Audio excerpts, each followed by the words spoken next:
Va ora in onda Zoom, il drive time in mezzo ai fatti con Antonino Danna.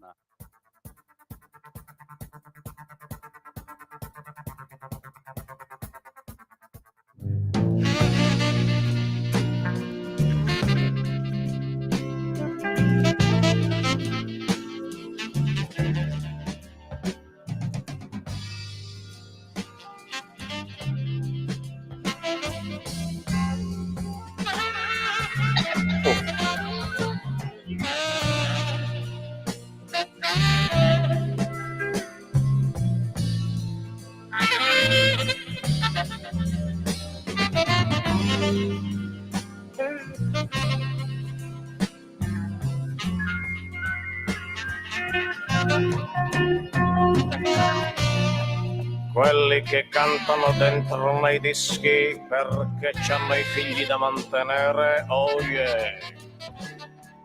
Quelli che da 3 anni fanno un lavoro d'equipe convinti di essere stati assunti da un'altra vita, oh yeah. Quelli che fanno un mestiere come un altro, quelli che accendono un cero alla Madonna perché hanno un nipote che sta morendo, oh yeah. Quelli che di mestiere ti spengono il cero, oh yeah, no. Quelli che Mussolini è dentro di noi, oh yeah. Quelli che votano a destra perché Almirante parla bene, oh yeah. Quelli che votano a destra perché hanno paura dei ladri, oh yeah. Quelli che votano scheda bianca per non sporcare, oh yeah. Quelli che non si sono mai occupati di politica, oh yeah. Quelli che vomitano, oh yeah. No, yeah. Quelli che tengono al re, quelli che tengono al Milan, oh yeah. Quelli che non tengono il vino, oh yeah. Quelli che non ci risultano, oh yeah, no yeah. Quelli che credono che Gesù bambino sia Babbo Natale da giovane, oh yeah. Quelli che la notte di Natale scappano con l'amante dopo aver rubato il panettone ai bambini, oh yeah. Intesi come figli, oh yeah. Di nuovo a voi, buonasera. Grazie cara Sveva, alle 18, 14 minuti e 18 secondi qui a Chilometro Zoom, puntata 1059, tra l'altro a questo venerdì, il Qui Parlamento, il venerdì viene spostato alle 18:30, così abbiamo anche questo segmento libero per noi. Lorenzo, sei ancora tra noi? Sì, sono ancora tra voi e sono contento di rimanerci ancora per esattamente un quarto d'ora. Guarda che ho fatto anche la rima baciata, ma mi dicono, perché io non riesco, Sì. Io ascolto sempre Radio Libertà, sottolineo, mi sveglio con Radio Libertà e vado a dormire, a riposarmi, i miei viaggi in macchina, sempre con Radio Libertà, ma mi ha detto che c'è un personaggio nuovo in Aria Fritta che non ho ancora ascoltato, quindi chiedo faccio toc toc, pronto? Come si chiama il nuovo personaggio di Aria Fritta? Dimmelo un po' che non mi ricordo. Sanae Takaichi, la premier giapponese. Vabbè. Allora, premier giapponese, sei mica in linea? Prova un po' a chiamarla, Sveva. Ci colleghiamo un attimo con il Parlamento di Tokyo, scusate un attimo perché scusi Takeichi, ecco, la Premier sta parlando di che cosa? Ah sì, ecco, c'è un problema di carattere internazionale, ascoltiamo pure. Onorevole Paese di Giappone, questa notte registrato caduta di 2 missili nordcoreani in Mar di Giappone. Questo paese, attraverso il Ministero degli Esteri, detto che non essere contento di comportamento di Corea del Nord. O Menzabot, o Kim Jong-un. si gettinate due missili, vengo io con i mani, ti scasci i naschi, ti metti i mani in coglio e faccio ti tegno fino a mattina e Pasqua, va. Che spettacolo! Ecco, No, allora, lo diciamo che la spieghiamo parte per... giapponese era un Sì. tantino, diciamo, canzonatoria per il popolo giapponese, con cui ci scusiamo, perché era Ci lo stavi un mancherebbe, po', noi gli diciamo, vogliamo però bene. detto questo, quindi, ecco, bravo. Però il Giappo calabro è meraviglioso, il Giappo Sì, ma lo calabro è spieghiamo per chi promosso. ci sta ascoltando, perché la premier Takaichi, Sanae Takaichi, che è la prima premier donna del Giappone, ha l'abitudine di iniziare i discorsi in giapponese. Dopodiché passa al dialetto Kansa. Il dialetto Kansa è un dialetto del Giappone meridionale, che è quindi un po' come se iniziasse i discorsi in italiano e poi passasse al calabrese estremo, che è quello che vi abbiamo rappresentato. In questo caso il vibonese estremo. Ma adesso abbiamo Però, l'ospite di questa sera. bravissimo, Sì, dimmi. bravissimo. Ecco. Allora te lo presento io perché è un carissimo Certo. amico ed è Claudio Massari, che è un pioppicoltore ed è presidente del Comitato Nazionale per la filiera del pioppo. Perché stasera di cosa parliamo? Naturalmente, l'abbiamo detto già 7 volte, in 2 secondi, del pioppo, della pioppicoltura, che è questa cosa un po' arcana. Mi piaceva anche un po' fare un focus, perché anche poi è un aspetto ambientale molto importante e secondo me attrae anche un po' la curiosità, perché poi ce lo dirà il nostro amico Claudio, sono questi anche campi che Sì. vedi passare con questi alberi messi in fila uno all'altro, quindi sono sicuro che i nostri ascoltatori saranno curiosi di sapere in cosa consiste. Ciao Claudio! Buonasera. Ciao, buonasera. Grazie, E allora buonasera a tutti, raccontaci un po' grazie della per l'invito. pioppicoltura. Raccontaci un po' della pioppicoltura e come sta procedendo la tua attività, ma anche l'orizzonte, diciamo. Abbiamo già intervistato Claudio, però insomma è passato un po' di tempo. Sì, nel frattempo abbiamo anche fatto un convegno. Abbiamo tra l'altro pensato di utilizzare la pioppicoltura come strumento appunto ambientale per ovviare il blocco delle auto Euro 5 che ci sarà a ottobre del 2026. Perché nella documentazione che ci è pervenuta da parte del governo si può pensare di utilizzare misure compensative a raggiungere livelli di riduzione di emissioni inquinanti onde per evitare di bloccare l'Euro 5. La pioppicoltura, il pioppo in modo particolare, come sapete, è un fissatore di anidride carbonica e quindi utilizzando questo coadiuvante, secondo noi, è un po' una provocazione, ma ci stiamo lavorando.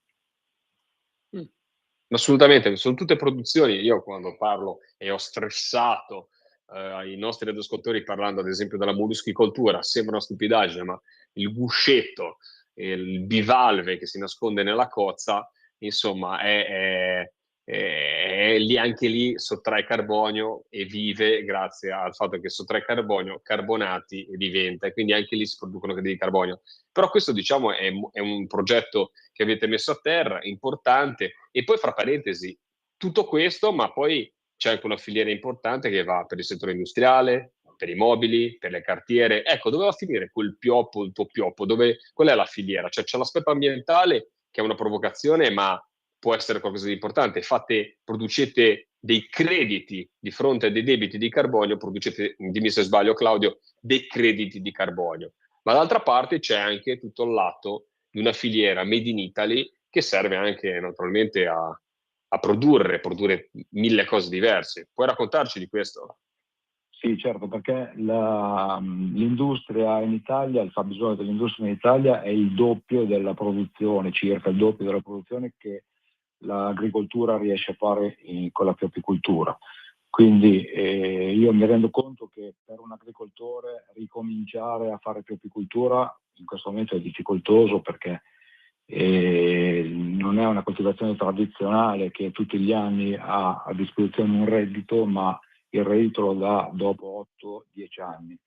Quindi chi deve ricominciare è un po' restio a provarci.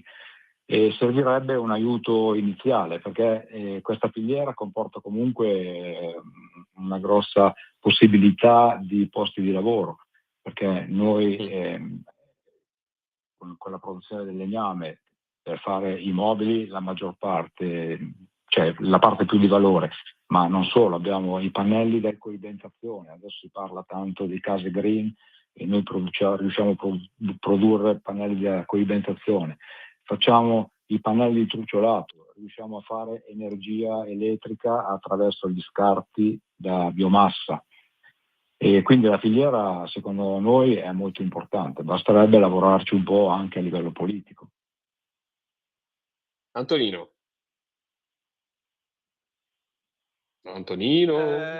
Molti, sì, ci sono. Ok, Scusate un perfetto. attimo. Eccomi, ci sono. Vai. No, dicevo, molti pensano all'uso dei pioppi soltanto come, ad esempio, barriera frangivento, oppure come elemento estetico ai bordi delle strade. Ecco, che altro si può fare con il pioppo? No, quello sì, potrebbe essere una cosa importante, ma non solamente dei filari, ma proprio delle piantagioni, delle zone dedicate a piopicoltura, non solamente barriera frangivento, non so, vicino alle città, ma anche abbassamento delle temperature, perché in un pioppeto la temperatura, in una zona a pioppeto, la temperatura è più bassa rispetto al normale di 3-4 gradi. Quindi se noi riuscissimo a fare delle zone vocate in tutta la pianura padana, avremmo la riduzione innanzitutto dell'anidride carbonica, l'abbassamento della temperatura e la salvaguardia anche del suolo, perché con le radici si evita anche l'erosione, soprattutto nelle aree demaniali che spesso qualche ambientalista da salotto non li vede di buon occhio, ma potrebbero evitare il problema perché poi sarebbero comunque curate dagli agricoltori con l'erosione del terreno quando ci sono le piene del fiume, poi di portare via delle piante che vanno magari a incastrarsi contro i palloni dei ponti. Ecco, ti faccio una domanda, Claudia, poi ci lasciamo, che ti abbiamo già rubato troppo tempo, ma come agricoltura, ti faccio questa domanda e un'altra. Questa, che tipo di agricoltura è? Se serve, diciamo, magari soprattutto nelle prime fasi, ma poi penso che quando è avviata la pianta sia meno l'intervento dell'agricoltore in campo. Questa è la prima domanda. E la seconda, qual è come vedi il futuro? Qual è lo step dopo questa iniziativa, fra cui hanno partecipato anche, diciamo, nomi nazionali, il nostro amico di Radio Libertà, Gianmarco Centinaio, ma tanti altri professori accademici, personaggi politici. Ecco, quello sarà lo step successivo. Sì, tra l'altro volevo ringraziare appunto Gianmarco Centinaio, che ha deciso di diventare il nostro presidente onorario del nostro comitato e quindi ci sta dando una gran mano a livello politico. Ma però, come dicevi tu, l'agricoltura, cioè la piopicoltura a livello agricolo è una briciola dell'agricoltura in generale, però per la piopicoltura, alla quale mancano circa 100.000 ettari, è una parte sostanziale, perché ora siamo arrivati a circa 36.000. Noi vorremmo cambiare la tendenza e ritornare alla crescita, anche perché adesso economicamente la piopicoltura per l'agricoltore è molto vantaggiosa. Ripeto, c'è il problema che per avere un reddito bisogna aspettare almeno 10 anni. Poi, parlando di ambiente, visto che spesso siamo tacciati di inquinatori, invece l'agricoltore è il primo tutore dell'ambiente, perché poi ci vive dentro. Ci sono adesso dei cloni particolari che hanno bisogno di molto meno prodotti antiparassitari rispetto a prima, quindi sotto l'aspetto ambientale diciamo che siamo leader nel settore agricolo. Claudio, io ti ringrazio e se hai delle novità hai questo microfono a disposizione, anche perché è un settore particolare che si conosce poco, ma si potrà anche dare dei risvolti economici al mondo agricolo. Hai detto bene, i nostri agricoltori sono custodi del territorio. Per un uomo, una persona che viene dalle Cinque Terre, questo è l'ABC, ma non per tutti. Giustamente dici anche te, quelli salottieri molte volte la pensano diversamente. Quindi focus sull'agricoltura, qua sono sempre ben accetti. Ringrazio Claudio Massari per la sua partecipazione. Vai, ciao caro, ci sentiamo alla prossima. Grazie a voi, un saluto a tutti. E allora, Antonino, ti sento un po' come fossi, non so, un po' distaccato, non mi vuoi più bene. No, stavo seguendo i lavori del Parlamento giapponese, quindi sai, lo so che non è insomma, siccome ci sono dei problemi con... abbiamo perso Lorenzo? Lorenzo, torna. Questa casa aspetta a te. Non lasciarmi solo. Aspetta che lo richiamo, va. Sti giovani d'oggi, veramente. Lorenzo? Lorenzo? Sì. Scusami, Sì. ma perché sei uscito? Che è successo? Perché non mi volevi più bene, allora me ne sono andato. Ho sentito che mancava l'amore. Cioè, hai avuto il momento, no Maria, io No, esco. no, veramente per sbaglio ho abbassato così. Potete capire quanto sono avvelinato in diretta voi radioascoltatori. Appoggiandomi ho chiuso il computer e ho staccato la linea del collegamento, quindi potete pensare in che mani siete quando ascoltate questa trasmissione. Fenomenale. Fenomenale. Sì. E quindi niente, stavo seguendo ancora il Parlamento giapponese, avevano dei problemi con... Ma smettila questo Parlamento, il Giappo Calabro è meraviglioso. C'era la Takaichi che stava inveendo con Xi Jinping, ma questa è un'altra storia. Prima o Questa poi... sarà un'altra storia, è una storia che racconteremo prossimamente, solo per chi naturalmente seguirà le onde, le frequenze di Radio Libertà, ricordatevelo sempre. Esatto. Siete aggiornati anche sulla politica internazionale, su questi risvolti, su questo gemellaggio fra il Giappone e la Calabria, che era inaspettato. L'Induia insieme a qual è il piatto? Non è l'Induia, l'Anduia e il sushi. L'Anduia, sushi. Un bel sushi di Anduia. Mamma mia, altissimi livelli. Un calabrese si sarà suicidato in questo momento quando ho detto Induia. E mi è scappato questa I, scusatemi ragazzi. Tra parentesi me l'ha regalata un mio caro amico. Ecco. Me l'ha regalata un mio caro amico, ma... Hai fatto le bruschette come ti avevo suggerito? Le bruschette... le farò, non l'ho ancora mangiata, le farò. Ah, madre de Dios, io ti devo insegnare sempre tutto. Va bene, allora, chi mi sta ascoltando, fate così, comprate l'anduia di Spilinga, mi raccomando, l'anduia di Spilinga, o comunque fatta in Calabria, perché ogni tanto si trovano di produzione che di calabrese c'hanno solo la scritta sulla plastica. Allora, sono come la ciubezzolata di Monterosso, state attenti. Esatto, esattamente. Che tu gli dici che anziché dire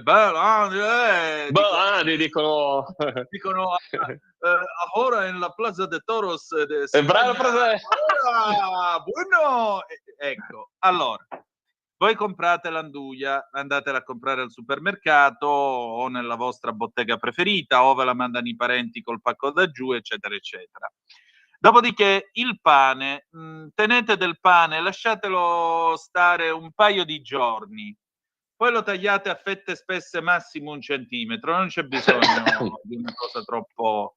Ci spalmate sopra un velo di induia. Ecco, mi raccomando molto su questa cosa. Non fate i fenomeni con l'anduia, specialmente se vivete a nord del fiume Noce, che è il confine con la Basilicata. Ecco, a maggior ragione non fate gli eroi con l'anduia. Adesso come sei classista così, cioè, non abbiamo il fisico. Non abbiamo il fisico, esatto, noi. Perché è estremamente piccante e poi dopo la paghi.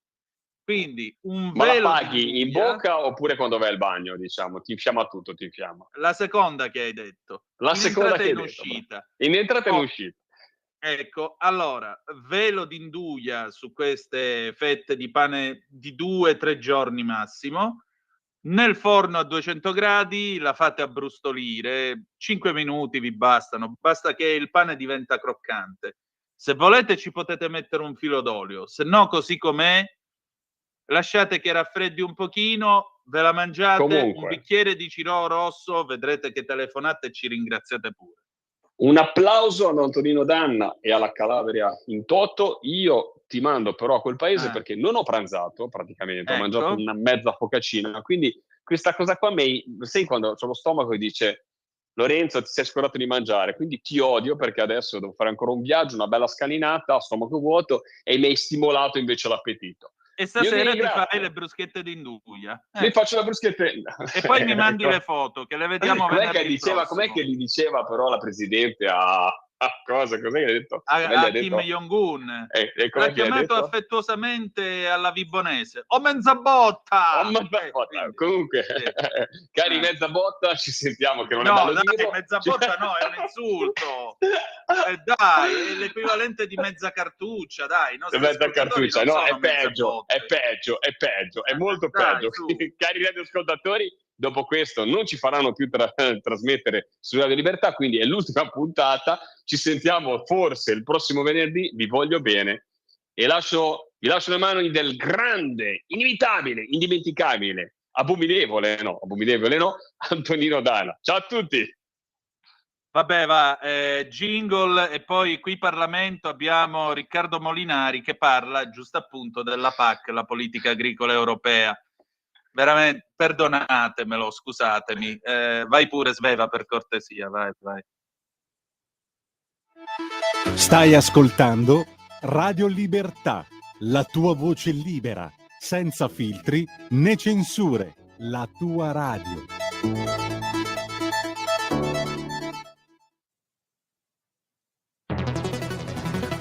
Ogni giorno migliaia di notizie ci raccontano i fatti che accadono in Italia e ogni giorno c'è una voce fuori dal coro. Quotidiano di Sicilia, il quotidiano d'Italia, l'informazione che ribalta i luoghi comuni, una vera visione dei fatti, l'Italia vista da sud. Ogni siciliano che vive in Italia e nel mondo è una risorsa, è protagonista della crescita della nostra nazione. Dai forza alla crescita della nostra isola, abbonandoti al QDS digitale più archivio a soli 99 euro anno. Quotidiano di Sicilia, il quotidiano d'Italia, una scelta di valore.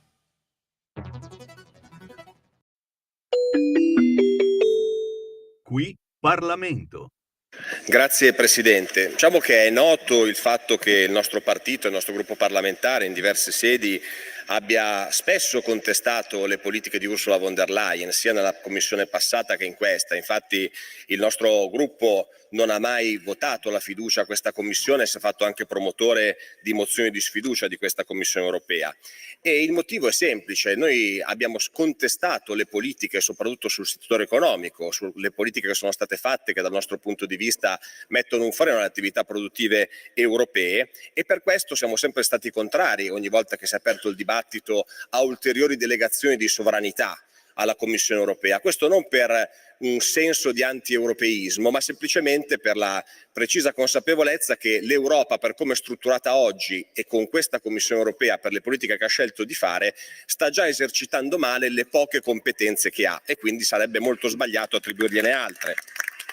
Oggi ci troviamo a discutere proprio di un caso di specie. Oggi ci troviamo a discutere di agricoltura, cioè di quella che è stata storicamente, dalla fondazione della Comunità Economica Europea e poi dell'Unione, la competenza principale di cui si è occupata questa sovrastruttura europea. E parliamo del fatto che Ursula von der Leyen, con 2 anni di anticipo, ha presentato il quadro finanziario pluriennale 28-34, dove è previsto, per quanto riguarda le politiche agricole, un taglio lineare dei fondi. Un taglio lineare che ci porterebbe da 386 miliardi di investimenti sull'agricoltura a 300 miliardi, che vuol dire meno 24%, che tradotto calcolando l'inflazione sarebbe un taglio superiore al 30%, e già questo dovrebbe essere un valido argomento per opporsi con forza a questo nuovo quadro pluriennale, perché vediamo come una competenza che una volta cubava l'80% del bilancio della Comunità Economica Europea oggi si ridurrebbe ad essere solo il 14% dei fondi investiti dall'Europa, in un contesto peraltro in cui questa nuova proposta di bilancio europeo prevede un allargamento del bilancio europeo, prevede una contribuzione maggiore da parte degli Stati, prevede la possibilità di entrate proprie, di una tassazione diretta dall'Europa, e quindi è una contraddizione evidente quella per cui su una competenza storica dell'Europa, a fronte di un bilancio allargato, in realtà si vada a tagliare ulteriormente il contributo agli agricoltori. Ma non è solo questa la preoccupazione che noi abbiamo, è anche il modo in cui questo taglio viene fatto, perché i 2 pilastri su cui si è sempre sostenuta la PAC non saranno più autonomi, ma verranno accorpati in questo nuovo fondo, questo fondo che sarà un fondo nominato per la prosperità e la sicurezza economica territoriale, sociale, rurale e marittima sostenibili, che rientra in un programma di accorpamento di 540 programmi europei. All'interno di questo fondo, appunto, oltre ai 2 pilastri storici della PAC, quindi delle politiche agricole, dovrebbero rientrare anche i fondi di sviluppo e coesione, i fondi di sviluppo regionale, il fondo sociale europeo, la politica della pesca e il fondo sociale per il clima. Qual è il problema di questa scelta, che può suonare tecnica per chi non mastica di questi argomenti, ma ha delle ricadute molto concrete? Prima di tutto si andrebbe a estromettere il ruolo delle regioni, perché viviamo in un contesto in cui il Parlamento italiano ha approvato la legge sull'autonomia. La Lega auspica con forza che prima della legge di bilancio le 4 preintese delle regioni che hanno chiesto maggiori forme di autonomia siano approvate e sottoscritte. E con questa scelta invece quella poca autonomia che le regioni già hanno, ad esempio nella gestione come enti di gestione dei fondi agricoli, verrebbe meno, perché con questa struttura di un fondo dove c'è dentro praticamente di tutto, il rischio reale è il fatto che la gestione di questi fondi sia una gestione gestita dal governo di Roma, estromettendo le regioni e quindi togliendo quel poco di autonomia che c'è, anche qui andando in palese contraddizione con quelle che sono state le scelte del Parlamento e del governo italiano. Questo noi non lo potremo mai accettare, perché da autonomia e federalisti convinti siamo dell'idea che le competenze delle regioni debbano essere sempre di più. Noi vogliamo aumentare sempre di più il potere decisionale e avvicinarlo ai cittadini, e certamente le politiche agricole necessitano di differenziazione in base alle esigenze dei vari territori, perché sappiamo che i territori non sono tutti uguali. Ma l'altro problema è che per questi nuovi fondi si utilizzerebbe la logica gestionale del PNRR. A cosa mi riferisco? La logica del PNRR la conosciamo tutti qui dentro, è una logica vincolata. Noi abbiamo ottenuto questi fondi dopo l'emergenza del Covid, impegnandoci a rispettare un memorandum, un'agenda prescritta dall'Unione Europea, e su questo noi siamo sempre stati molto chiari, noi della Lega. Abbiamo sempre detto che si trattava di fatto di un commissariamento soft delle politiche economiche del nostro Paese, ma se questo era accettabile per un contributo una tantum post emergenza Covid, diventa inaccettabile nel momento in cui si parla di fondi strutturali come quelli per l'agricoltura. Non è possibile pensare che un domani, per fare un esempio, se non viene portata a termine la riforma della liberalizzazione dei balneari, come chiede la Commissione europea, non ci siano più i soldi per gli agricoltori, perché questo vorrebbe dire seguire questa strada. Condizionare il governo, diversamente se non si eseguono le riforme volute da Bruxelles non ci sarebbero i fondi per gli agricoltori. Anche questo riteniamo che sia assolutamente inaccettabile, come inaccettabile la risposta che Ursula von der Leyen e la Commissione danno sul tema del taglio lineare dei fondi, perché la risposta è che questo nuovo piano permetterà ai singoli stati di integrare le risorse con risorse proprie. Questo sarebbe possibile se non ci fosse il patto di stabilità. Noi sappiamo tutti che discuteremo nelle prossime settimane di una legge di bilancio di circa 18 miliardi perché il governo vuole rientrare nei tempi nel rapporto deficit-PIL del 3% come previsto dal patto di stabilità. E allora capite bene che paesi come il nostro, che hanno un problema di indebitamento, e paesi come quelli in generale del sud Europa che hanno questo problema, non avranno questa libertà di aggiungere risorse per gli agricoltori, a differenza dei paesi del nord Europa che questa possibilità ce l'avranno. E quindi questa scelta andrebbe a creare in campo agricolo una Europa a 2 velocità, e anche questo non è assolutamente accettabile, visto che le politiche di coesione agricole sono quelle sulla base del quale si pensava all'inizio di creare la Unione Europea e l'Unione delle economie europee. Altro problema ancora di più evidente è che non ci sarebbe una deroga al patto di stabilità per i fondi europei, mentre invece la Commissione è la stessa che la deroga al patto di stabilità la propone per l'acquisto delle armi. Ecco, noi pensiamo che sarebbe più utile derogare al patto di stabilità per aiutare gli agricoltori rispetto che comprare armi. Altro elemento tecnico ma importante, ricordiamo tutti quanti le manifestazioni degli agricoltori di un anno fa e gli impegni che tutti i partiti hanno preso con le associazioni agricole e con gli agricoltori di far sentire la loro voce in Europa. Se passasse questa proposta verrebbe meno anche questo minimo di democrazia nelle scelte politiche della Commissione, perché questo fondo, essendo un fondo che ricomprende tutto, non sarebbe più seguito e gestito dalla Commissione Agricoltura del Parlamento Europeo. Quindi quella sede in cui le associazioni agricole, gli agricoltori e i partiti politici possono avere voce e dire la loro, li vedrebbe completamente estromessi, e quindi anche qua andiamo verso un ulteriore taglio di democrazia rispetto alle decisioni dell'Europa. È una politica completamente sbagliata, quindi, ed è una politica completamente sbagliata che segna una discontinuità con la storia dell'Europa, lo dicevamo prima. Si è partiti dall'80% del bilancio della Commissione della Comunità Economica Europea. Inizialmente i fondi per l'agricoltura erano fondi pensati perché? Perché si voleva sostenere il reddito degli agricoltori nel momento in cui si creava il mercato unico e nel momento in cui il mercato unico veniva difeso dalle istituzioni europee, anche perché le istituzioni europee avevano il potere di fissare i prezzi.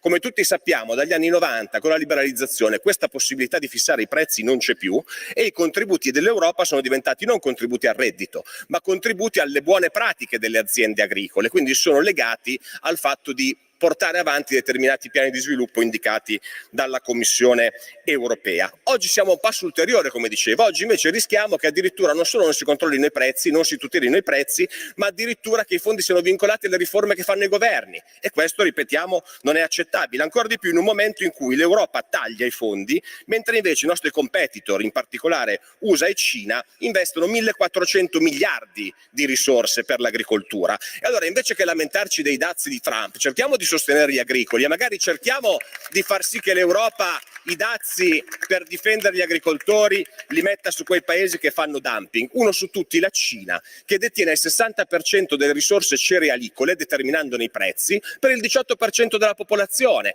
E allora anche qua, se vogliamo aiutare gli agricoltori, mettiamo noi i dazi sui prodotti della Cina, mettiamo una clausola sul riso che arriva dalla Cambogia, che blocchi le importazioni quando c'è dumping, non tagliamo i fondi agli agricoltori come si vuole fare.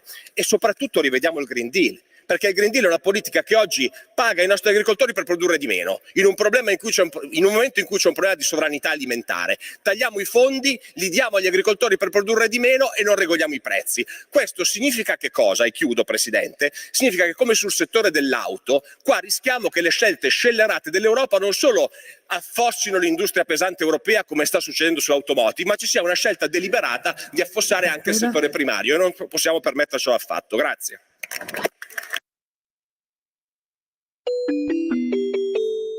Qui Parlamento.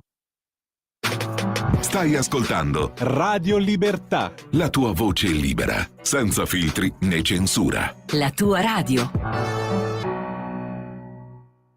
Di nuovo a te la linea, Antonino.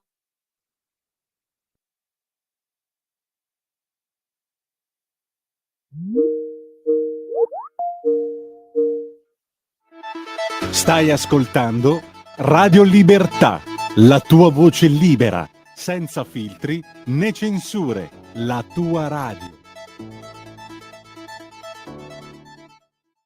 te, Antonino. Grazie cara Sveva, alle 18:43 minuti e 22 secondi sulle magiche onde di Radio Libertà.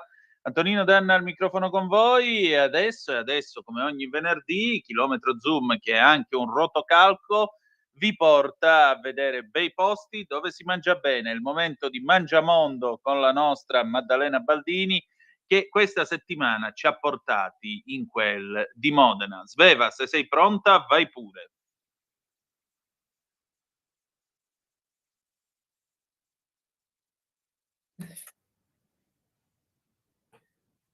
Oh, e come ogni venerdì io ho il piacere di ritrovare la nostra giornalista enogastronomica, nonché scrittrice con il suo L'estate della pioggia per i tipi di Armando Editore, premiato tra l'altro, e nonché blogger del cibo, la nostra Maddalena Baldini. Buonasera e bentornata. Buonasera Antonino, buonasera a tutti, bentrovati.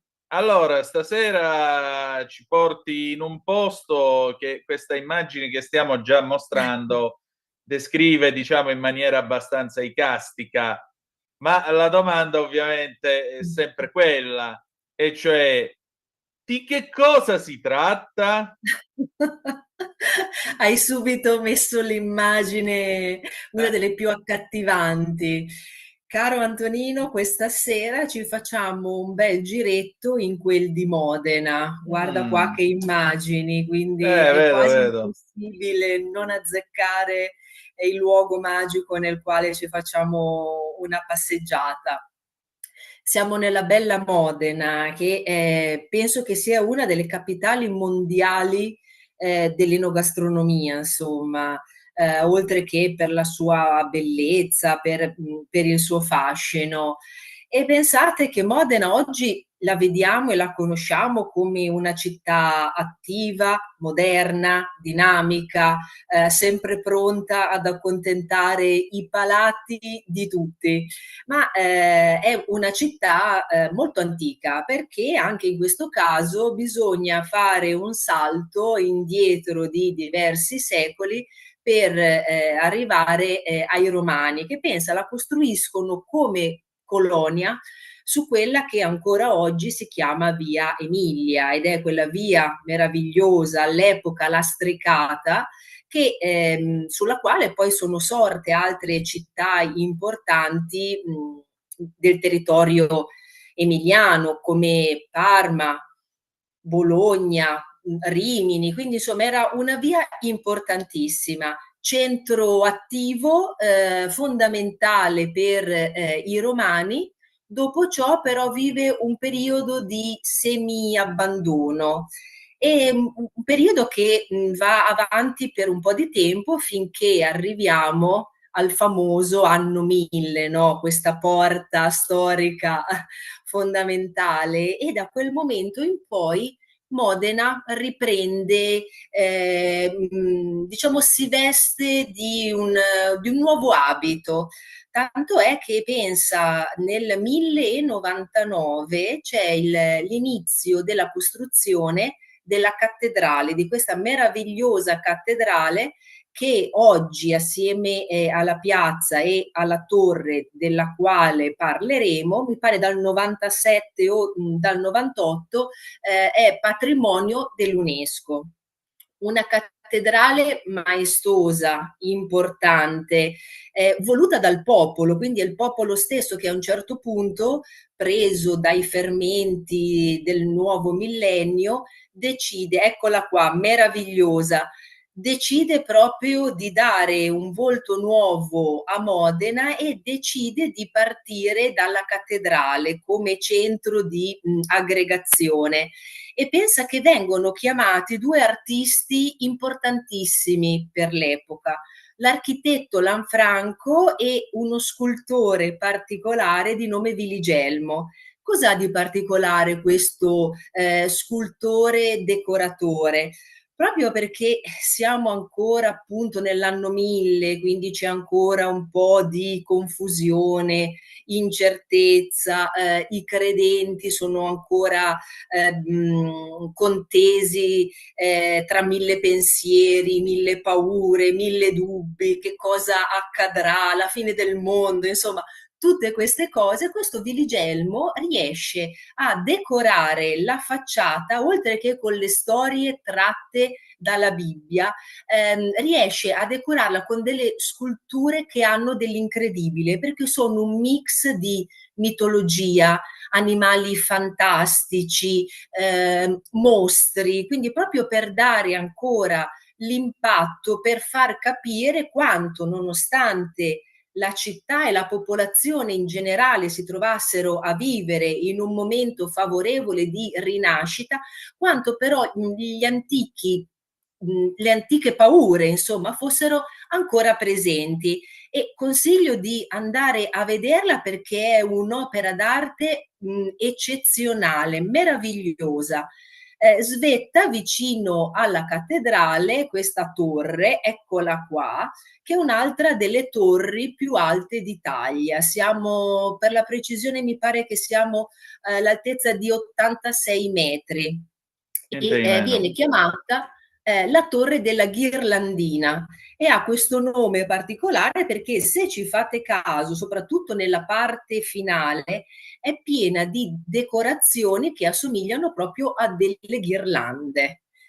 E caratteristica di questa torre, caro Antonino, arrivando mi pare al primo piano, a un certo punto si incontra un secchio.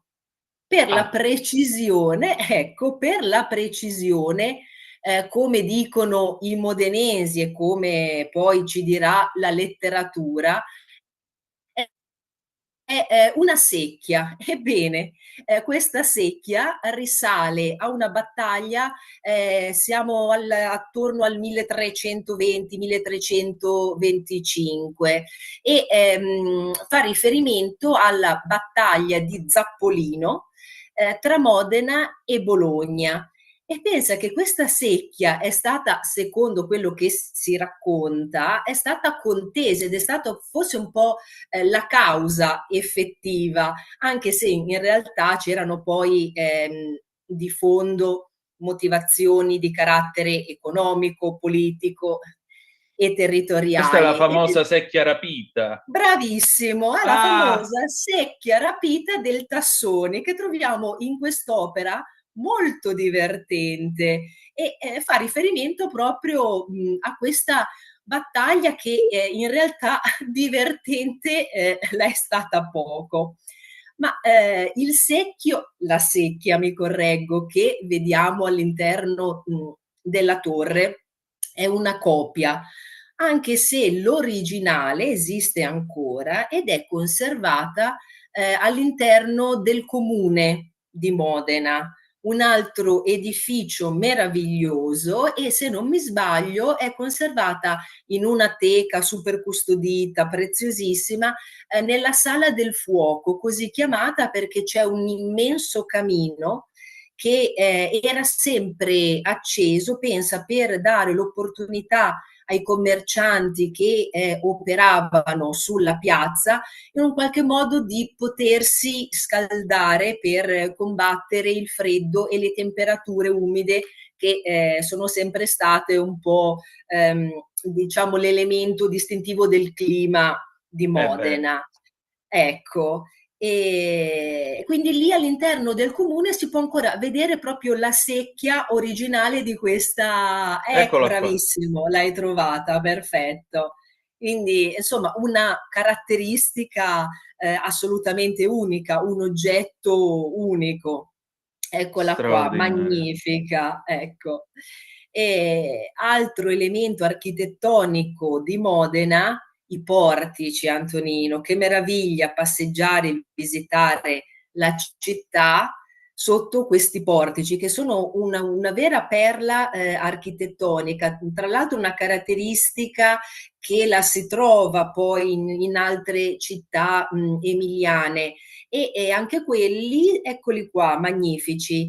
Tra l'altro conservati molto bene, hanno una cura proprio molto forte per questo aspetto architettonico e anche tutti questi portici sono nati da un lato con l'idea di proteggere le persone dalle piogge e dal freddo invernale, dall'altro lato per proteggerle dal caldo estivo tenendole all'ombra.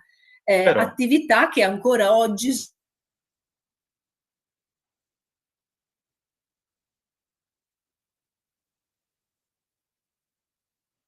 passeggiando sotto questi portici meravigliosi. E che dire di Modena? È la città della velocità, tu che sei appassionato di auto, ecco. La città del cavallino. Ecco, c'è la patria di Enzo Ferrari, no? Della Maserati, come no? E della Maserati. Quindi chi ha la passione per i motori, per la Ferrari, ma anche proprio come cultura generale, visto che è uno degli aspetti che tutto il mondo ci invidia, c'è un museo dedicato a Enzo Ferrari all'interno del quale si possono vedere dei pezzi unici, ci sono delle collezioni di auto pazzesche, quindi chi ha questa passione deve andare assolutamente a Modena. Ah, voglia. Ecco, ed è anche la città che ha visto i natali di un grande tenore, in questo caso parliamo dell'intramontabile Luciano Pavarotti, una delle voci più belle in assoluto dei nostri tempi.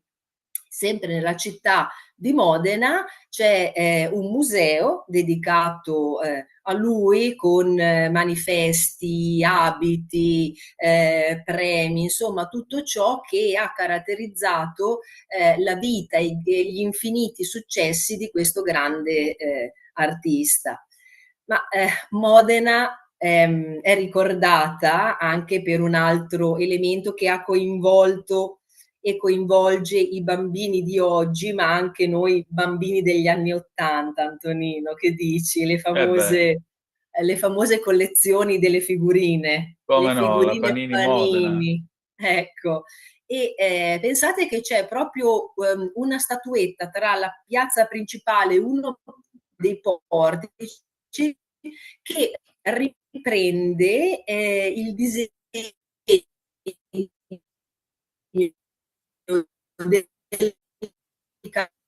calciatore, che è proprio il simbolo degli album, proprio per ricordare che in quella posizione precisa c'era dalla quale poi è nato e si è sviluppato dalle figurine ai cartoni animati, alle collezioni. Io penso che le figurine siano uno dei giochi più belli in assoluto. E io vorrei che ancora oggi i bambini si affezionassero proprio a queste collezioni, perché sono di una ricchezza unica, oltre che a insegnare, a dare stimoli e anche a fare un salto nel passato, perché no, insomma. Quindi Modena è la città in assoluto delle figurine Panini, e c'è pure un museo dove appunto si possono osservare delle collezioni di album e figurine che fanno fare un salto indietro nel tempo. Detto ciò, Antonino, è il momento della parte enogastronomica. Corro un po' perché le cose sono veramente tante. Da dove partiamo? Partiamo da quelli che si possono classificare come antipasti, che dici? Partiamo dagli antipasti, che vado a inquadrare immediatamente, perché Ok. questi sono molto gettonati. Eccoli qua. Eccoci qua. Oh, ecco qua. Lo gnocco fritto che, attenzione, attenzione, a Modena ci tengono particolarmente a chiamarlo il gnocco fritto. Quindi se sentite dire il gnocco fritto non è un errore, diciamo, ma fa proprio parte del parlato. E pensa che di solito si mangiano questa pasta fritta eccezionale, morbida, fragrante, profumata, gustosa, si mangia con i salumi, i formaggi, ma la tradizione di Modena la vede anche inzuppata a colazione nel cappuccino. Mamma mia, questo onestamente non ce la farei. Sì, quindi proprio una caratteristica della città. Altro piatto che rientra, diciamo, negli antipasti, ma che in realtà poi diventano a tutti gli effetti, non so, piatto unico, però diciamo che per i modenesi che hanno un buon appetito può rientrare ancora tra gli antipasti, sono le tigelle. Le Altre tigelle. Le tigelle, altre focaccine, chiamiamole così, eccole qua, che hanno un impasto di farina, latte, lo strutto per insaporire ulteriormente, e vengono mangiate con i salumi, i formaggi e anche con quello che si intravede nella ciotola, che è il lardo battuto, quindi il lardo di maiale che letteralmente viene spalmato all'interno, e se si mangiano le tigelle tiepide, ovviamente il lardo si scioglie, poi è aromatizzato con aglio, il rosmarino, quindi lascia un gusto veramente unico. Altro piatto simbolo della tradizione, i tortellini, caro Antonino, e qua eccoli qua, magnifici. Ma qua si rischia la guerra di religione con Bologna, però. E infatti ci sono sempre un po' di lotte, dove sono nati, a Bologna, a Modena. Tra l'altro, altro argomento di discussione e ripieno, no? Alcuni mettono la carne di maiale, il prosciutto crudo, altri invece preferiscono usare la carne di manzo per il ripieno e amano mettere la mortadella, e vengono cotti nel brodo di gallina o in alcuni casi di cappone. Elemento particolare, il tortellino deve avere una sfoglia sottilissima, resistente e sottilissima, e ha una lavorazione molto complessa e molto lunga, perché da questa sfoglia, che viene tirata rigorosamente con il mattarello, vengono poi recuperati dei quadratini all'interno del quale viene messo un po' di ripieno, si chiude a triangolo e c'è proprio un movimento particolare delle dita per la chiusura. Tanto è che il tortellino assomiglia a un ombelico. E l'ombelico di Venere, una delle leggende vede proprio il tortellino essere nato dopo che un cuoco aveva sbirciato, diciamo così, dal buco della serratura di una nobildonna che si stava preparando per il bagno, e aveva visto proprio questo ombelico nudo meraviglioso, e da lì aveva pensato di ideare questo piatto eccezionale. Passiamo ai secondi e andiamo di cotechino e zampone, e diciamo che è subito Natale in un qualche modo. Eccoci Decisamente qua. Natale. Ecco, altro piatto dell'eccellenza modenese, cotechino e zampone, carne di maiale. Anche qua la leggenda addirittura vede questi due piatti, questi due alimenti nati per opera del cuoco di Pico della Mirandola, quindi colui che aveva una memoria eccezionale. Pensa che volle nascondere gli ultimi pezzi di carne di maiale macinate dagli invasori, e quindi per non farli trovare li mise dentro a questi contenitori, che altro non erano che la parte appunto dello zampone, quindi della zampa, e del budello del maiale. Quindi piatti eccezionali, eccolo qua, perfetto, questo è lo zampone, abbinati alle lenticchie, ma sono buonissimi anche con un purè. Sono piatti che si mangiano soprattutto in inverno perché sono belli strong, belli consistenti, però nessuno ci vieta di mangiarli quando vogliamo e in qualsiasi periodo dell'anno. Beh, ormai sì, tutto l'anno si trovano. E infatti... Fa un po' effetto trovarli ad agosto, in effetti, però... Però è più che altro perché appunto magari col caldo risultano un pochino impegnativi nella digestione, però insomma sono sempre buoni, anzi buonissimi direi. Altro prodotto di Modena, scusate se corro, ma le cose sono veramente tanto, la fotografia che hai fatto vedere in apertura, l'aceto balsamico, eccoci qua. L'aceto balsamico di Modena IGP, l'aceto balsamico della tradizione di Modena DOP. E pensate, questa cosa qua ha dell'incredibile, che a Modena c'è l'acetaia più antica al mondo. Pensate che è nata nel 1605, l'acetaia Giusti, e dall'epoca, quindi dal 1605, dopo 17 generazioni ancora oggi produce questa meraviglia e che è conosciuta in tutto il mondo. Oggi alla guida c'è Claudio Stefani, è per l'appunto la 17ª generazione, e sono riusciti a portare questo prodotto su tutte le tavole. E quando parliamo di aceto balsamico di Modena, IGP e DOP, parliamo di un prodotto che non sta in invecchiamento per alcuni mesi, parliamo di decenni. Ci sono in alcuni casi ci sono degli aceti invecchiati anche 100 anni, quindi una cosa veramente incredibile. E oggi anche il suo utilizzo è stato sdoganato, diciamo così. Pensa che se ne fanno dei cioccolatini aromatizzati, panettoni, visto che ormai siamo prossimi al Natale, si usa sui piatti anche proprio al di là di essere un condimento, si usa per aromatizzare alcuni drink, quindi si usa veramente a 360 gradi e pensa che l'acetaia Giusti sulle etichette ha ancora tutte le 14 medaglie che ha vinto nelle varie esposizioni universali, proprio come riconoscimento dell'eccellenza di questo prodotto.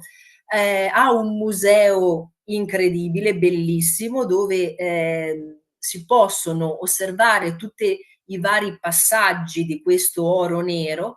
Hanno delle botti di invecchiamento vecchie secoli e poi questo percorso meraviglioso si conclude con le degustazioni e qua insomma si possono veramente assaggiare degli aceti che che rilasciano aromi unici e hanno un gusto esclusivo.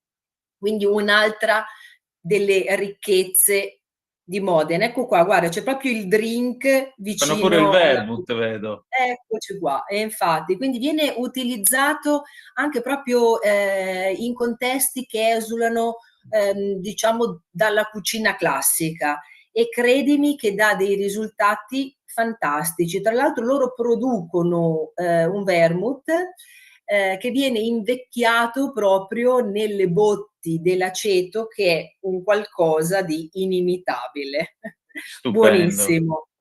Stupendo. Dimmi, Mino. Senti, noi andiamo ora un po' a stringere con i tempi, per cui Modena direi che ci abbia rapito il cuore, però io ho visto una immagine di Modena ed è un'immagine che io vorrei tu ci spiegassi, perché so che è un evento molto seguito, tra l'altro, annualmente. Eccola qua. Chocolat. O no? Vediamo un po'. Vediamo un attimo se recuperiamo la nostra Maddalena, perché mi sa che abbiamo un problema di linea. E allora io ti volevo fare vedere questa immagine qua. Eccola qua. Chocolat. Eccoci. Di che si tratta? Prendete nota, 30 e 31 ottobre, 1 e 2 novembre, sì, a Modena ci sarà questa bellissima manifestazione, questo appuntamento goloso da non perdere, che ha per l'appunto il nome di Chocolat, ed è facile capire qual è il protagonista. Eccoci qua, il protagonista dell'evento, quindi cioccolato a 360 gradi. Il centro storico e la città sarà popolato, se non ricordo male siamo oltre i 100 artigiani che lavorano il cioccolato, quindi ci saranno degustazioni, assaggi, pranzi e cene ad hoc. Mamma mia. Laboratori per i bambini, laboratori in cui verranno spiegati tutti i vari passaggi, dalla fava di cacao sino al cioccolato come lo conosciamo noi oggi. Ci sarà veramente da divertirsi e da scoprire questo prodotto fantastico. E pensa che la manifestazione è dedicata sia al cioccolato, ma si ispira anche al mondo dei fumetti. Ah, però. Sì, quindi sarà un mix di fumetti, di disegni, di personaggi, quindi la cosa ancora più intrigante, ancora più interessante, e tutto con il filo conduttore del cioccolato, quindi ovviamente quelli classici, al latte, bianco, fondente, alle nocciole, ma sarà l'occasione per assaggiare anche quello che oggi come oggi viene chiamato il cioccolato più moderno, no? Quindi aromatizzato alle spezie, ai fiori, ai frutti, ce ne sarà veramente per tutti i gusti. Sì, quindi Chocolat a Modena, 30-31 ottobre, 1-2 novembre. Ecco, e concludiamo con il tuo bellissimo degustaviaggi.it, perché già c'è profumo di Natale, vedo qui mercatini di Già. Natale in Tirolo, tradizione e magia delle usanze locali. Poi anche questo ristorante, immagino, dal cuore delle Marche a Milano, Eustachio Ora svela l'anima del vino marchigiano con Verser. Cosa abbiamo qua di mercatini tirolesi? Che meraviglia. Allora, sai che a Natale il Tirolo, la parte diciamo del nord Italia, anche tutta quella zona che va oltre confine, per i mercatini è un territorio magico, insomma hanno una tradizione antichissima, hanno una tradizione veramente che cattura il turista a 360 gradi. Intanto il bello di visitare tutte le cittadine allestite e vestite a festa, quindi alberi, illuminazioni, e sono un po' le occasioni per trovare anche tutte le bellezze, tutte le particolarità di questo territorio. Loro sono famosissimi per l'artigianato, quindi si parla di oggetti in legno, in vetro. Pensa anche a tutte quelle meravigliose palline di Natale che gli Sì. artigiani tirolesi fanno, le statuine in legno. Tra l'altro c'è un calendario dell'avvento proprio all'interno della città, è gigante, le prelibatezze della tavola con tutti i loro dolci che profumano di cannella, di spezie, di frutta secca, il vin brûlé, i canti della tradizione, quindi entriamo veramente in un'atmosfera natalizia indimenticabile e addirittura, come si può vedere nell'ultima foto, fanno pure le crociere dedicate al Natale. Che Quindi è meraviglia. sì, un luogo dove sicuramente chi vuole, chi ama visitare i mercatini, è un luogo che merita, un'atmosfera magica proprio. E invece queste Marche? Le Marche, il progetto di Eustachio Ora, pensa, è molto particolare. Intanto siamo a Milano, siamo nella zona di Porta Venezia Ah, e a periodi cosa succede? Che si organizzano delle degustazioni itineranti.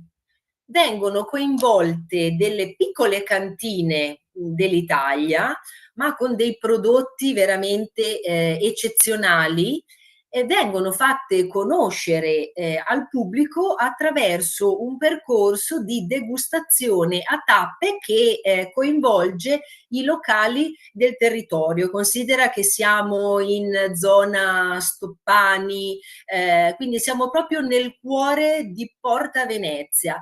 Questa è una cantina marchigiana. Le Marche sono un'altra terra meravigliosa vocata ai vini e in questo caso si parla soprattutto di Vernaccia Nera, che è una delle uve tipiche del loro territorio. Quindi vini da provare per chi non li conosce, sono anche etichette nuove che meritano però di essere assaggiate, meritano di finire sulle tavole e soprattutto nei bicchieri. direi decisamente. Ah, il mitico Polpetta in via Eustachia al Sì, numero 8, eccolo davanti a lì, quella vedi? che era la redazione di Affari Italiani, perché io ho bazzicato molto il quartiere Eustachi 20 anni fa, perché ci lavoravo. Meraviglioso. Polpetta, tra l'altro, che è una delle istituzioni milanesi, insomma, Già, locali tipici. Quindi a maggior locale storico. ragione via Mm. Eustachi per conoscere lo splendido vino marchigiano mi sembra proprio il posto migliore. Maddalena, che dire di più? Ancora una volta un bel giro, molta anima, ma anche corpo, perché vedo che non viene lasciato nulla al caso. Però davvero bello questo giro per le strade di Modena, si comincia a sentire quel buon odore di autunno che già lo dice ma non lo dice, tra già e non ancora verso il Natale. Davvero un bel viaggio. Grazie. Grazie. Grazie Antonino. Buona serata a tutti. A venerdì prossimo. Un nuovo modo per sostenere la tua radio. Visita radiolibertà.net. Ti basta un click e potrai versare il tuo contributo volontario direttamente online. Potrai donare con ogni tipo di carta di credito, anche prepagata. Ti aspettiamo online su radiolibertà.net. Sostieni la tua radio con il tuo contributo volontario. Radio Libertà. La tua radio. Diamo voce alla nostra gente. A te la linea, Antonino. Grazie cara Sveva, alle 19, 15 minuti e 32 secondi, grazie alla nostra Maddalena Baldini come sempre per questo contributo veramente interessante che diciamo dà un senso di pienezza al venerdì, proprio ti proietta e direi anche con molta eleganza e con molta cura nel weekend. Insomma ci auguriamo che questi suggerimenti siano per voi interessanti, ma per essere diciamo completi con la ciliegina sulla torta adesso abbiamo l'arte. Tra poco dovremmo avere al telefono Ale Musella, anche perché la volta scorsa ci aveva raccontato di questa sua nuova vita in Medio Oriente, precisamente a Dubai, e quindi io sono molto curioso di sapere come stanno andando le cose, perché effettivamente parlare di arte in Medio Oriente, insomma, è molto, molto interessante. Vediamo un po' se riusciamo ad arpionarlo al telefono. Nel frattempo vi do qualche notiziola dall'ADN Cronos, i funerali dei carabinieri uccisi, l'omelia, evento umanamente incomprensibile, solidarietà e rispetto per l'Arma, ma adesso Ale Musella, ciao Ale! Ciao Antonino! Ciao a tutti, buonasera a tutti. E allora, come ti devo chiamare adesso? Ale d'Arabia? No, quello magari 20-35 anni fa, quando andai la prima volta in Arabia Saudita. Ma... Raccontaci un po', com'è andato questo viaggio a Dubai? Insomma, domani parto, non sono ancora partito, per cui domani parto e sono molto contento, sono molto entusiasta perché porto l'entusiasmo di quando avevo 18 anni, dove sono andato appunto per 8 anni, 9 anni in Arabia Saudita, con l'esperienza invece di 54 anni. Per cui sono molto, anche perché il Medio Oriente oggi non è il Medio Oriente di 35 anni fa.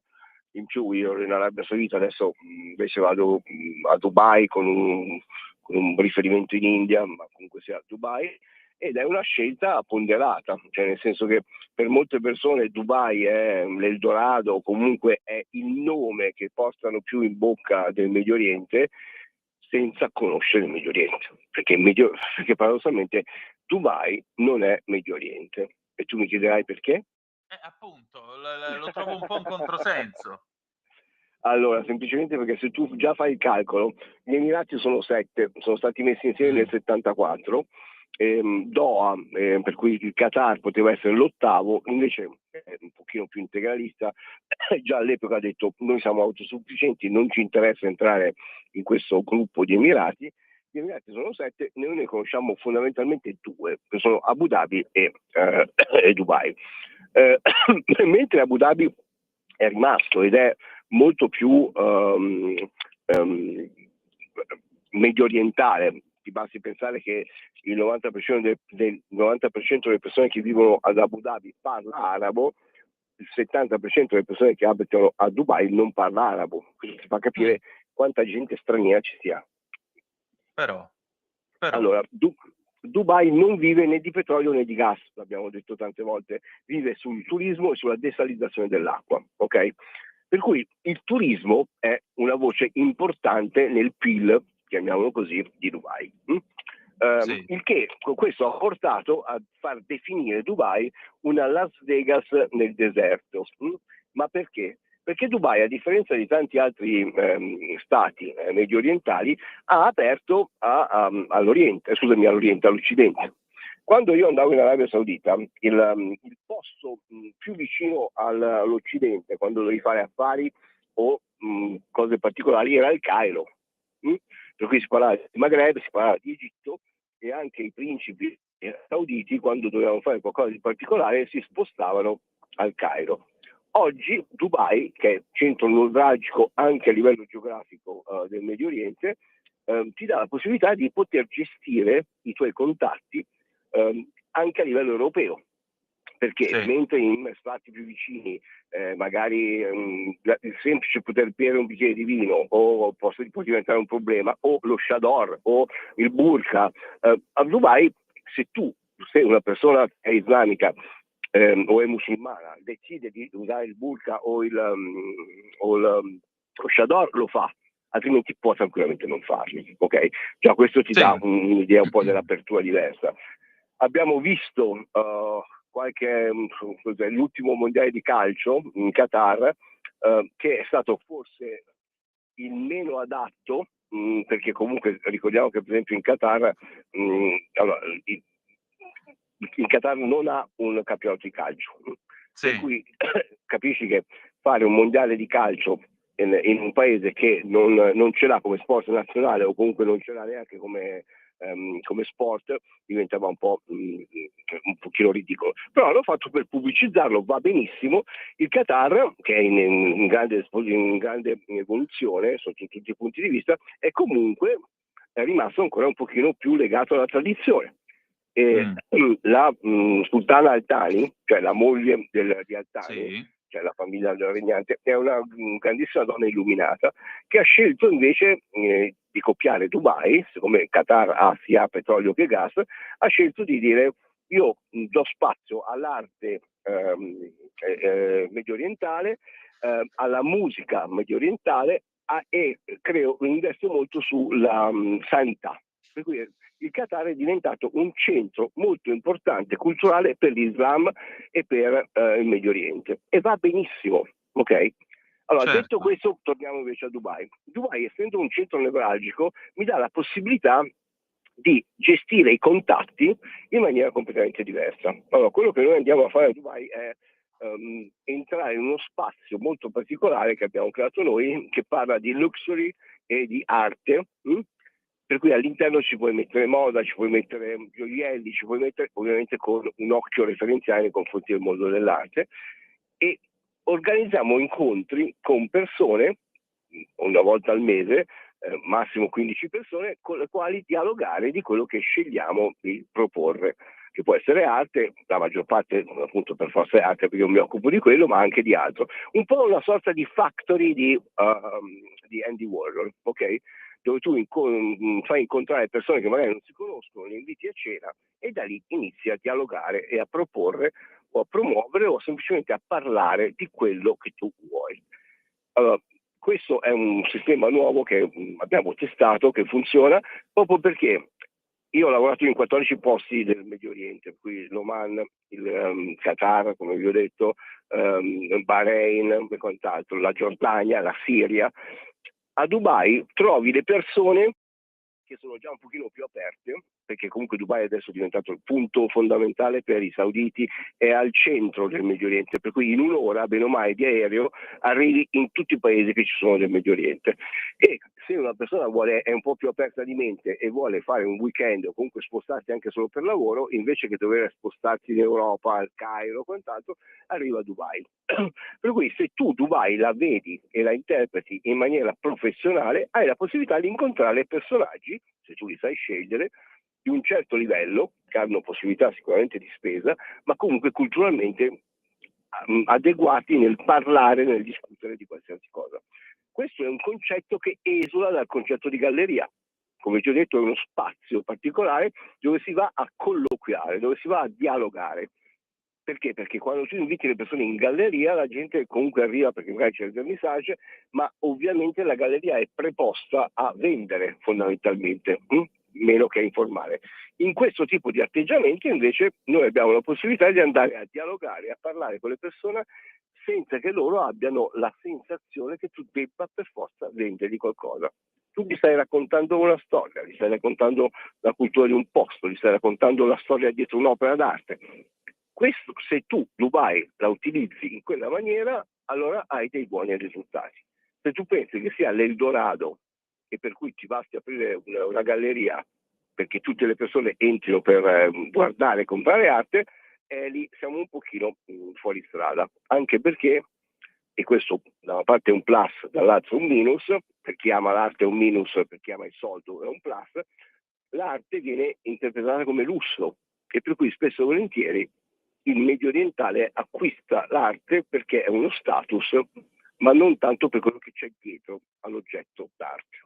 Per cui questo è anche una missione che io mi pongo, molto, come si dice, ambiziosa, nel piano piano cercare di portare chi acquista un oggetto a fargli capire che è un'opera d'arte. E invece l'India misteriosa, perché so che insomma ti allungherai anche sull'elefante, sul subcontinente indiano. Allora, questo è uno step successivo, perché comunque il mio partner era indiano, abbiamo già dei contatti con delle gallerie che hanno già chiesto la consulenza, il che significa che comunque si stanno aprendo e paradossalmente l'India, che è il paese con la più alta concentrazione di bilionari, è sempre vista come terzo mondo dalle persone. Nonostante ogni tanto si veda qualche famiglia che organizza che organizza dei matrimoni faraonici in Puglia piuttosto che in Toscana spendendo 10 milioni, la gente li vede come qualcosa di folcloristico, non comprendendo che c'è una cultura dietro a questo paese che è millenario e soprattutto ci sono delle disponibilità economiche infinite, però devi saper come andare a prenderle, ma neanche a prenderle, come saper dialogare con queste persone. Per cui l'India è molto radicata in se stessa, per cui anche le gallerie con le quali ho preso contatto o con le quali mi ha fatto prendere contatto il mio partner, sono gallerie che sono tradizionali, che hanno comunque opere di artisti importanti indiani, che anche lì ho sorriso perché ci sono degli artisti indiani che sono molto conosciuti, che vendono opere a milioni di euro, che in Europa non vengono neanche prese in considerazione, che è una cosa buffa, perché se la potenzialità di spendere, per cui di persone che possono spendere, è in India, io vorrei capire per quale motivo in Europa invece l'India venga sempre presa come appunto terzo mondo o neanche analizzata, perché io nel mio settore di persone che ho sentito vado in India e cerco di fare qualcosa per l'arte o cerco di portare l'arte indiana in Italia non ne ho sentite. Per cui questo si chiama ancora estremo provincialismo. E per cui in India sarà un piacere, anche perché ne parleremo in radio, raccontarvi come si vive l'arte lì e in che maniera. Così magari le persone si svegliano un attimo. Ecco, quindi la prossima settimana ci sentiremo da Dubai? Bravo, esatto. Mamma mia, che spettacolo. Allora dovremmo trovare il modo di... Una call...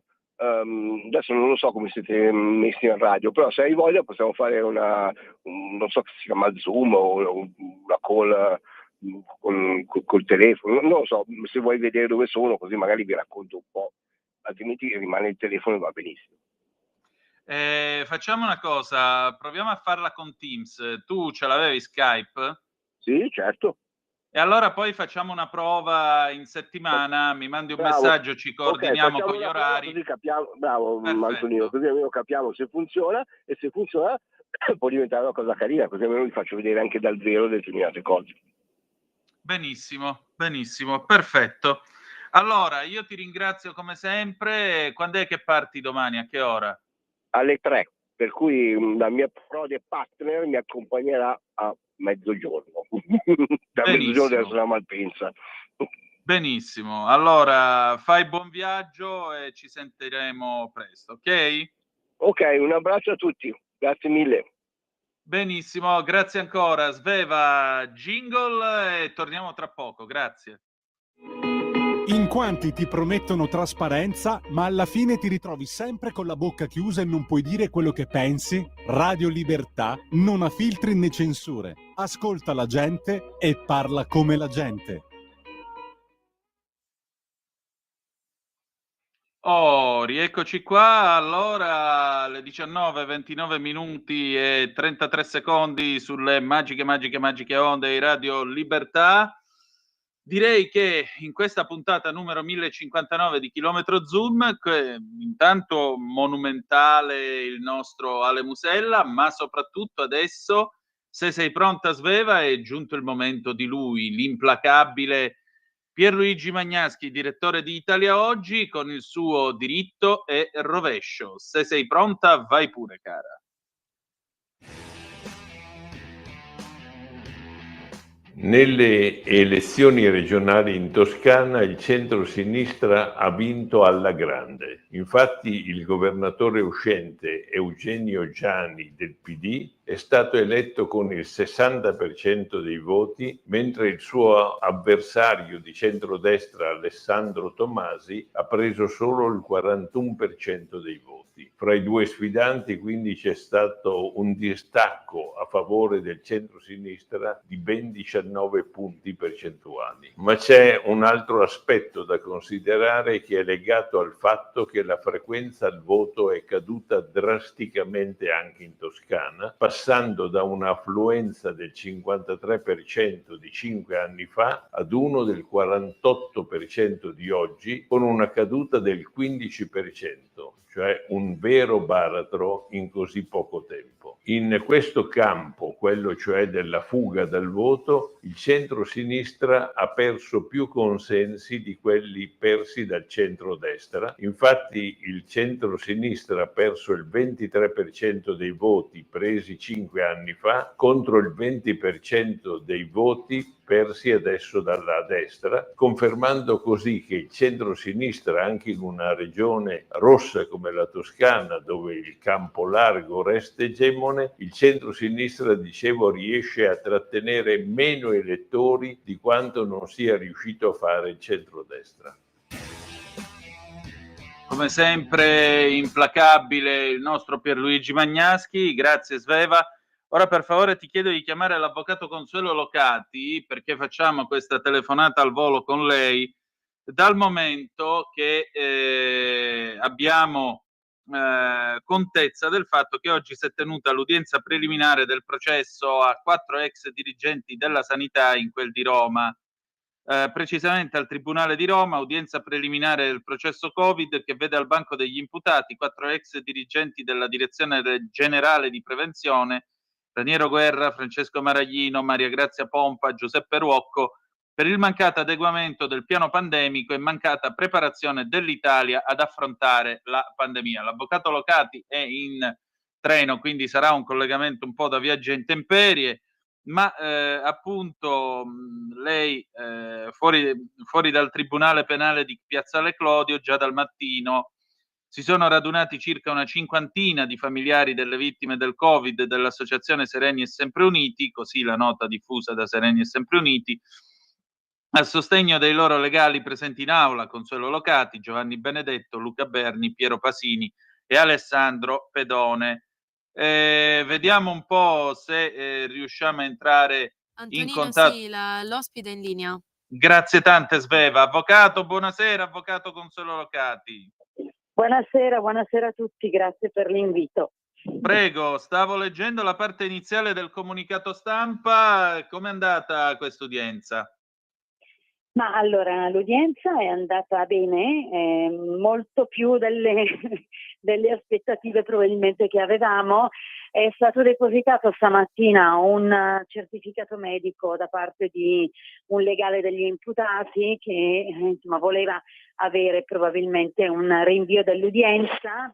In realtà, insomma, siamo riusciti a concordare con il pubblico ministero e gli altri colleghi, anche difensori degli imputati, di poter comunque depositare le richieste di costituzione di parte civile di insomma, quasi 200 persone, familiari delle vittime del Covid e dell'associazione anche Sereni e Sempre Uniti.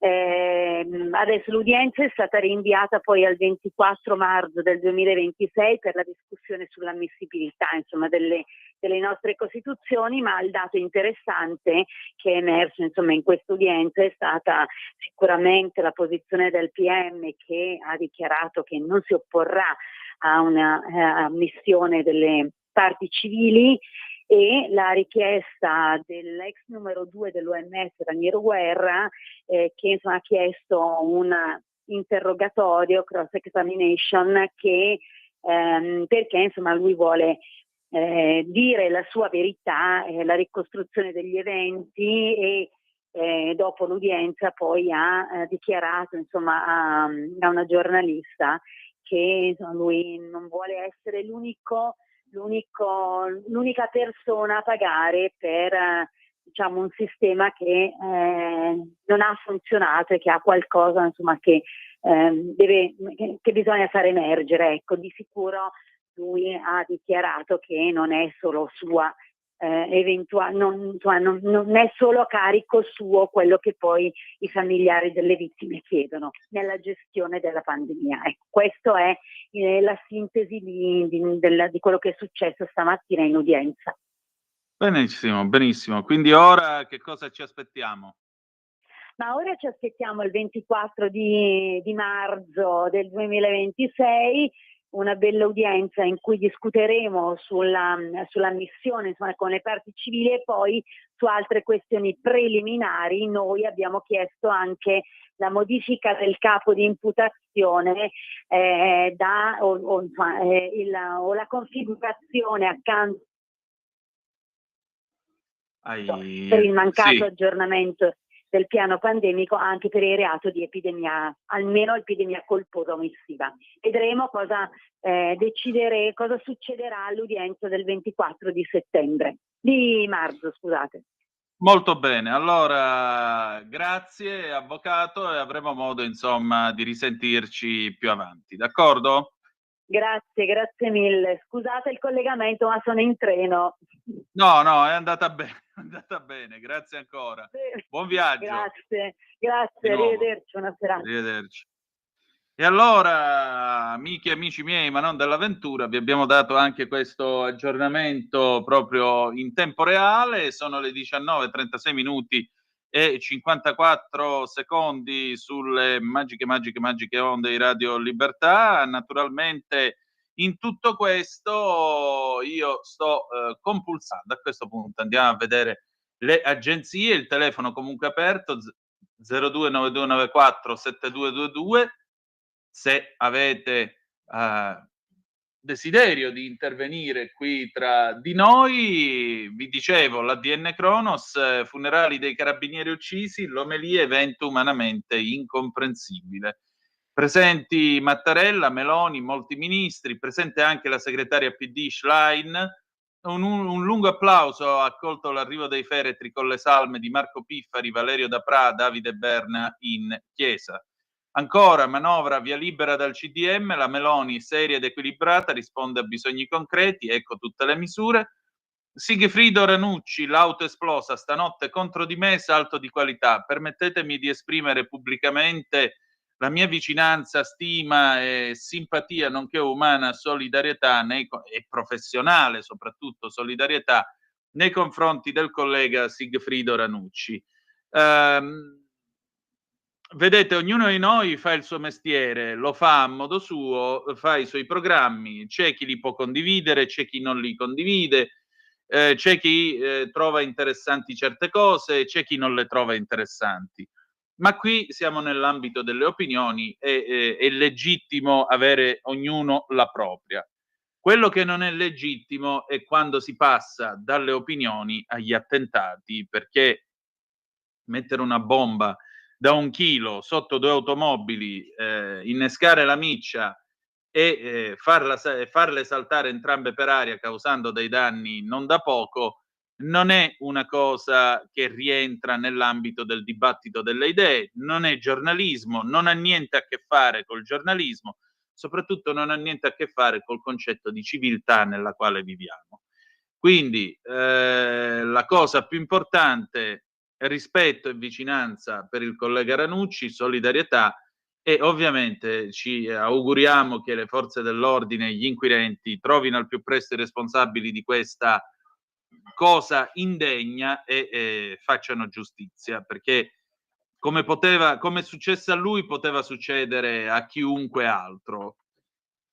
Perché vedete, tra l'altro, ora io non so se questa cosa sia legata alla vicenda di Verona, eccetera, eccetera, eccetera, però ho notato che purtroppo esiste gente ormai che quando succede un fatto di questo genere, un'esplosione, un attentato, perché questo è evidentemente un attentato fatto contro Ranucci, mi ricorda molto quello che successe nel 93, l'attentato di Via Fauro contro Maurizio Costanzo. Maurizio Costanzo stava tornando dalla registrazione al Teatro Parioli di Roma, dove avevano registrato il Costanzo Show, era in macchina, aveva una tema, mi ricordo, con Maria De Filippi, e praticamente per una questione di metri lui non è saltato per aria insieme con Maria De Filippi quella sera, perché la mafia gli aveva preparato un'autobomba bene imbottita. Ora, io non so quale sia la causa e l'origine, il mandante del botto che ha interessato invece le 2 automobili di Casa Ranucci, però quando succedono queste cose contro i giornalisti, sono cose che dovrebbero interpellarci, perché sono cose che toccano nel vivo la democrazia nella quale viviamo tutti noi, e segnatamente la libertà di esprimersi in un senso o in un altro, la libertà di avere un'opinione e di poterla esprimere, la libertà di fare il proprio mestiere. Enzo Biagi disse che sulla tomba voleva questo epitaffio: scrisse quel che poteva, mai quel che non voleva. Ecco, questo credo sia il programma di minima al quale si dovrebbero attenere preferenzialmente e preferibilmente tutti i giornalisti. Però dobbiamo restare nell'ambito delle opinioni e del dibattito delle idee, perché sono quelle che fanno la società. Se dal dibattito delle idee e delle opinioni passiamo alle bombe sotto le macchine, allora c'è qualcuno che vuole giocare sporco, e se c'è qualcuno che vuole giocare sporco, allora l'augurio e l'auspicio è che carabinieri, poliziotti e magistrati arrivino al momento opportuno e, codice penale alla mano, gli facciano un culo così, come meritano, perché in una democrazia funziona così. Tutto qua. Io trovo immondo quanto accaduto e, ripeto, mi ha riportato indietro a un tempo che francamente pensavo archiviato, al 1993. Vi ricordo che il 92-93 sono stati anni di stragi, botti, autobombe, attentati falliti. No, questo clima non deve tornare, perché poi ce n'è un altro che è ancora peggio, ed è quello degli anni 70. A maggior ragione sta roba non deve tornare. Gli anni 70 ci piacciono, ma non per quell'aspetto. Tutto qui. Bene, le 19:42 minuti e 43 secondi sulle magiche onde di Radio Libertà. Ancora cancro alla vescica, recidiva ridotta del 32% con immunoterapia Durvalumab, lo studio. Raccolta differenziata dove si gettano scarpe e spazzoline elettrico, gli errori più comuni. Poi femminicidio della povera Pamela Genini, la mamma: mia figlia era un sole, quel mostro deve pagare. Come non essere d'accordo con questa donna che si è vista morire una figlia di 29 anni? L'ha fatta soffrire tanto, la luce che c'era in lei portava amore a tutti. Fine vita, ok del giudice al macchinario, libera, ora posso scegliere per davvero. Landini, cortigiana, nessun sessismo, ridirei quello che ho detto, ma la Crusca dà ragione a Meloni. Landini, stace, hai detto alla Meloni che è una prostituta, e questo è un insulto, punto. Ancora, Budapest, capitale del nuovo ordine mondiale, Orbán celebra il suo trionfo tra Trump e Putin, Seul pronta a schierare il mostro contro Pyongyang, il nuovo missile per la deterrenza, partita la produzione del missile terra-terra in grado di trasportare una testata da circa 8 tonnellate e distruggere i bunker sotterranei, Kotika. Andiamo a vedere invece un altro meeting dove si è parlato di missili, la BBC, sono già le 19:44. Allora, ecco qui tra poco, purtroppo il fuso orario non ci aiuta, tra poco Zelensky incontrerà Donald Trump alla Casa Bianca e in particolare ci si aspetta che il presidente ucraino chieda i missili a lungo raggio Tomahawk che possono colpire in profondità nel territorio russo.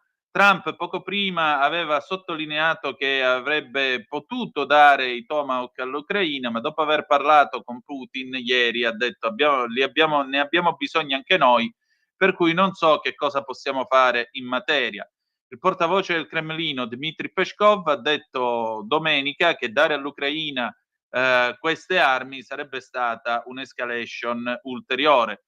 Trump e Putin, tra l'altro, lo sapete, si sono accordati per incontrarsi in Ungheria nella loro ultima telefonata che è durata circa 2 ore. Orbán ha detto che non sarà applicata la sentenza della Corte Penale, o meglio, il mandato d'arresto della Corte Penale internazionale, anche se l'Ungheria aderisce appunto al trattato istitutivo, e in particolare la BBC cita una fonte, un ex ufficiale, alto ufficiale della Marina americana, per il quale molto probabilmente Zelensky stasera si sentirà dire un secco no per quanto riguarda la consegna e l'uso dei Tomahawk in Ucraina. Con questo noi chiudiamo. Domani alle 8 ci sarà come sempre lui, Pier Vittorio Scimia, per la rassegna stampa insieme con Matteo De Sio. Alle 9:40 più o meno ci sarà niente po' di meno che il garage dell'Alfista con il sottoscritto Alex Cereda e poi ancora una volta Giovanna Scaglione, la figlia del grande Scaglione, immenso designer automobilistico, padre tra l'altro della 33 stradale. Va bene, abbiamo finito, ci salutiamo con una bella canzone di Teresa De Sio, Voglie Tournà 1982. Se tutto questo vi aggrada e se non avete voglia di seguirci domani col garage dell'Alfista, con Zoom ci si ritrova lunedì, puntata numero 1060, lunedì alle 18:05 trattabili sulle magiche onde di Radio Libertà. E ricordate che malgrado tutto, the best is yet to come, il meglio deve ancora venire. Vi ha parlato Antonino Danna, buonasera.